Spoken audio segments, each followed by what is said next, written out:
পাগল। সব নবী বলেছিলেন আমি হচ্ছে খোদার ইশকের পাগল, খোদার প্রেমের পাগল। এখন খোদা বিশ্বাস করে আমি হচ্ছে মাওলার পাগল। সকল নবী বলেছিলেন আমার আল্লাহ বলে আমি হচ্ছে মুহাম্মদের পাগল। সুবহানাল্লাহ বলবেন না? আমার আল্লাহ নিজে কয় আমি হচ্ছে মুহাম্মদের পাগল। আর যত নবী আগমন করেছিলেন সবাই বলেছিলেন আমি হচ্ছে আল্লাহর পাগল। আমার আল্লাহ নিজে দরদ করে আমার নবীর নামে, আমার রাসূলের নামে আমার আল্লাহ পাক নিজে দরদ করে। কিন্তু এখনকার যুগে এটা ভাগ হয়ে গেছে। আমরা যেমন মিলাদ করি, মিলাদ করাই, আমরা ভাগ আমরা করি না, আসলে তারা নিজেরাই ভাগ করে দিছে আমাদের। আমরা কত সুন্দর। আচ্ছা আপনারা একটা কথা, আপনাদের কাছে প্রশ্ন আমার, যদি কোনো সম্মানী ব্যক্তি এই মঞ্চে আসে আমরা কি তারে দাঁড়ায় সালাম জানাবো না? তাদের একটা সম্মানী ব্যক্তি আসছে, ওনারে ওইটাও তো হইলো কই যে আসসালামু আলাইকুম, ভালো আছেন? আমার নবীর নামে দাঁড়ায় আমরা এখন কিয়াম করতে পারি না, দরদ করতে পারি না।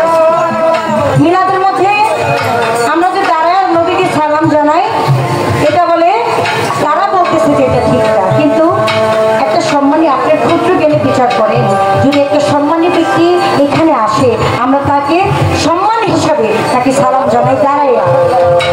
সেই তুলনায় আমার নবী কিছু, আমার নবীর তুলনায় হয় না। 18,000 মাখলুকাত আল্লাহ সৃষ্টি করতো না যদি আমার নবীর না সৃষ্টি করতো।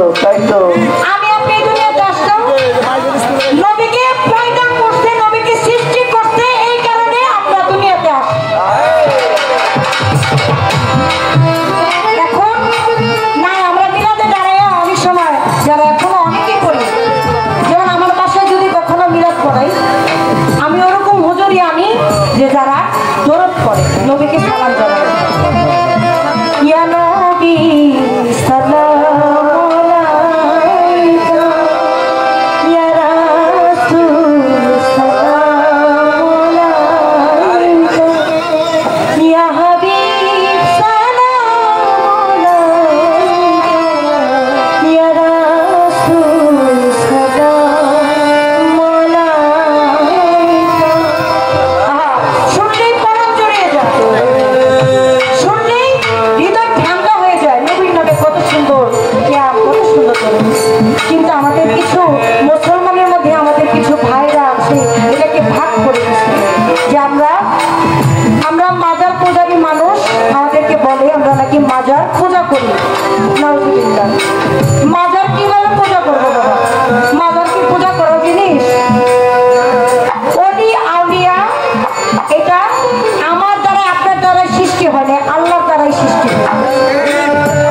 সেই ক্ষেত্রে আমার আল্লাহ বলে যে আমার নবীর নামে দরদ, আমার নবীকে ভালোবাসি। আমি সকলেই বলেছিলেন আমার